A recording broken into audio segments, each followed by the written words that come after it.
News super one, सत्याचा बुलंद आवाज।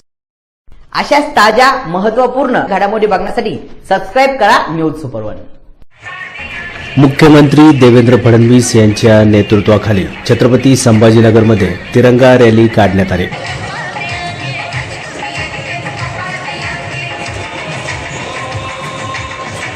या अनुषंगाने छत्रपती संभाजीनगर शहरामध्ये पोलिसांचा कडेकोट बंदोबस्त ठेवण्यात आला होता। रॅलीची सुरुवात छत्रपती संभाजी पेठ ते क्रांती चौक छत्रपती शिवाजी महाराजांचा पुतळा या ठिकाणी करण्यात आली।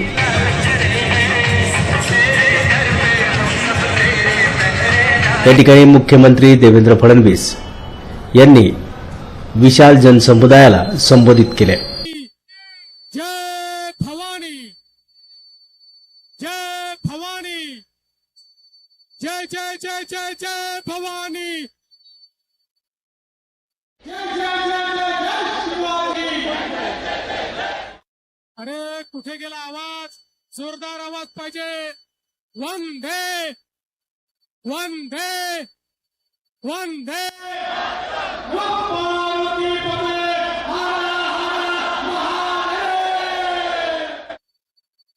हिंदवी स्वराज्याचे सरसंस्थापक छत्रपती शिवरायांना मानाचा मुजरा करतो।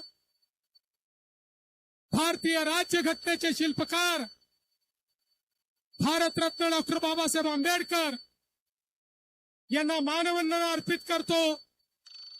आणि आज या तिरंगा यात्रेकरता या ठिकाणी उपस्थित असलेले छत्रपती शिवरायांचे मावळे, तुमची सगळ्यांची संख्या पाहिल्यानंतर मला असं वाटतंय अख्खी देवगिरीची सेना या रस्त्यावर क्रांती चौकात उतरलेली आहे। आज आम्ही सगळे तिरंगा यात्रा काढतो। हा तिरंगा आमची आन बान आणि शान आहे। हा तिरंगा, ज्या तिरंग्या करता हजारो स्वातंत्र्य संग्राम सेनानींनी बलिदान दिलं, तो हा तिरंगा आहे। ज्या तिरंग्या करता फासावर लटकतानाही भारत माता की जय म्हणत फासावर आमचे संग्राम सेनानी गेले, क्रांतिकारक गेले, तो हा तिरंगा आहे। त्या ठिकाणी कारगिल मध्ये 22-23 वर्षीय कॅप्टन बत्रा हजारो फूट उंचीवर चढून पाकड्यांच्या गोळ्यांचा सामना करत चौकी जिंकून त्या ठिकाणी लावतो, तो हा तिरंगा आहे।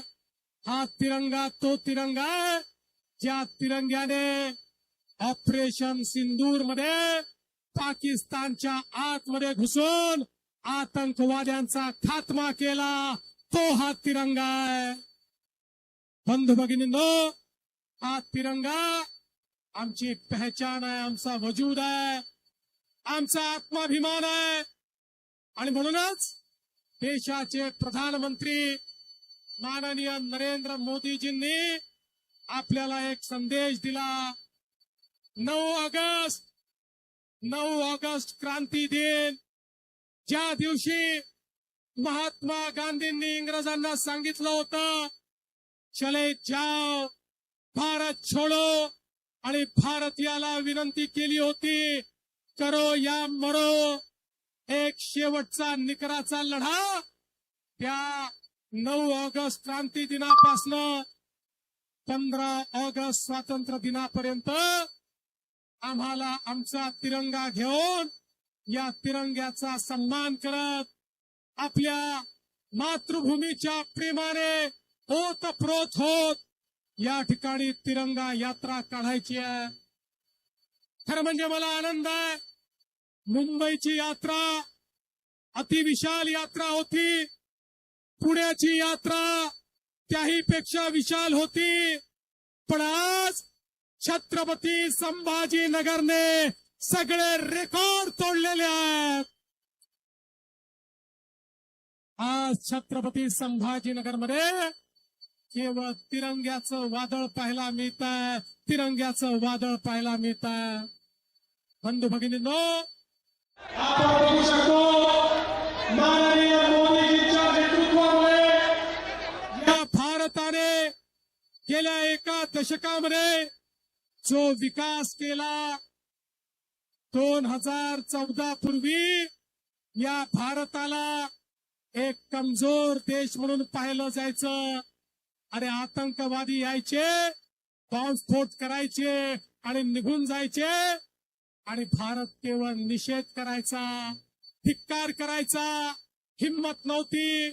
आमच्या सेनेत तर ताकद होती, पण राजकीय नेतृत्वात हिम्मत नव्हती.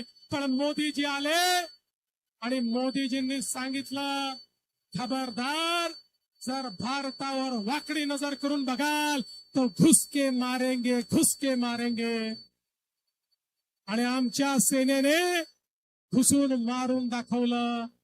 आज जगातला बलशाली देश म्हणून भारताकडे पाहिलं जातं. आज जगातली चौथी सर्वात मोठी अर्थव्यवस्था म्हणून भारताकडे पाहिलं जातं.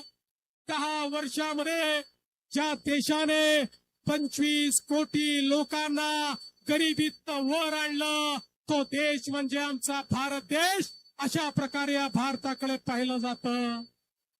मोदीजींच्या नेतृत्वामध्ये चंद्राच्या दक्षिण ध्रुवावर आपलं यान उतरवणारा जगातला पहिला देश माझा भारत देश झाला, याचा मला अभिमान आहे.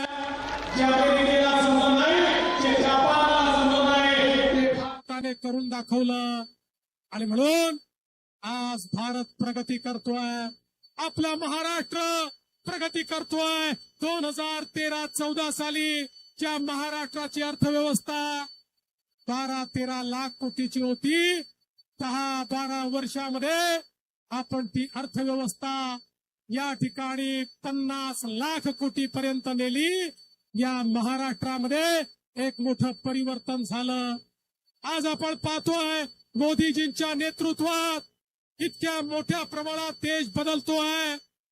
आणि मराठवाडा तर आज खऱ्या अर्थानं परिवर्तनाच्या वाटेवर उभा आहे. आमचा संकल्प आहे, मराठवाड्याच्या या पिढीने दुष्काळ पाहिला, पण मराठवाड्याच्या पुढच्या पिढीला दुष्काळ पाहू देणार नाही. दुष्काळ आता वाटचाल चालू झाली आहे. कोकणातलं वाहून पाणी गोदावरीच्या खोऱ्यात आणायचं, सांगली कोल्हापूरचं पाणी उजनीच्या माध्यमातनं मराठवाड्यामध्ये आणायचं. या मराठवाड्याला सुजलाम सुफलाम करायचं, हा आपला प्रयत्न आहे.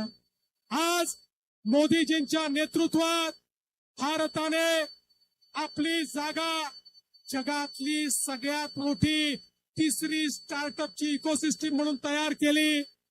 आज भारतामध्ये स्टार्टअपच्या माध्यमातून आमची तरुणाई ज्या प्रकारे काम करते आहे, जगाच्या पाठीवर सर्वात जास्त अनुसंधान आणि इनोव्हेशन आमची तरुणाई या भारतामध्ये करते आहे. आमच्या तरुणाईच्या हाताला काम देण्याकरता ज्या प्रकारचं औद्योगिकरण, ज्या प्रकारचं इन्फ्रास्ट्रक्चर, रस्ते, ट्रेन, रेल्वे, उड्डाणपूल, एअरपोर्ट आमच्या भारतामध्ये घडल्यात, आमच्या महाराष्ट्रात घडल्यात. आपण सगळ्याचे साक्षीदार आहात. पण आजचा दिवस हा सिंहावलोकन करण्याचा देखील आहे. भारतरत्न डॉक्टर बाबासाहेब आंबेडकरांनी जगातलं सर्वोत्तम संविधान हे या भारत देशाला दिलं. या संविधानाने प्रत्येकाला अधिकार दिला. प्रत्येकाचे मूलभूत अधिकार हे साबित राहिले पाहिजे. हे त्या ठिकाणी त्याला ते अधिकार मिळाले पाहिजे. ही व्यवस्था त्यांनी आपल्या करता केली. पण बंधू भगिनींनो, आजचा दिवस हा केवळ आपले अधिकार लक्षात ठेवण्याचा दिवस आहे. त्याचवेळी भारत डॉक्टर बाबासाहेब आंबेडकरांनी प्रत्येक भारतीयाला त्याची मूलभूत कर्तव्य देखील सांगितली आहेत. मूलभूत अधिकार वापरण्याचा अधिकार त्यालाच आहे जो आपली मूलभूत कर्तव्य देखील लक्षात ठेवेल. आणि ही मूलभूत कर्तव्य ही देखील लक्षात ठेवण्याचा आजचा दिवस आहे. एक उत्तम नागरिक आम्ही कसे बनू शकू, देशाच्या मुख्य प्रवाहात काम योगदान करू, समाजात शकू चाही विचार आजच्या दिवशी आपल्याला करायचा. आणि मराठवाड्याकरता तर आपल्या सगळ्यांना माहिती आहे 15 ऑगस्ट 1947 ला भारत स्वतंत्र झाला, पण मराठवाड्याला त्यानंतर 13 महिने झुंज द्यावी लागली. 17 सप्टेंबरला 1948 ला या ठिकाणी मराठवाडा मोकळा झाला. त्या निजामाच्या राजवटीतून हा मराठवाडा आमच्या स्वातंत्र्य सैनिकांनी मोकळा केला. त्यामुळे आता या मराठवाड्यालाही मोकळा श्वास घेता येतो. आणि म्हणून बंधू भगिनींनो, मी पुन्हा एकदा छत्रपती शिवरायांचं स्मरण करतो, तमाम स्वातंत्र्य संग्राम सेनानींचं स्मरण करतो, तमाम समाज सुधारकांचं स्मरण करतो. आणि या ठिकाणी आपल्या सगळ्यांना विनंती करतो, आपण सगळे आज प्रतिज्ञा घेऊया.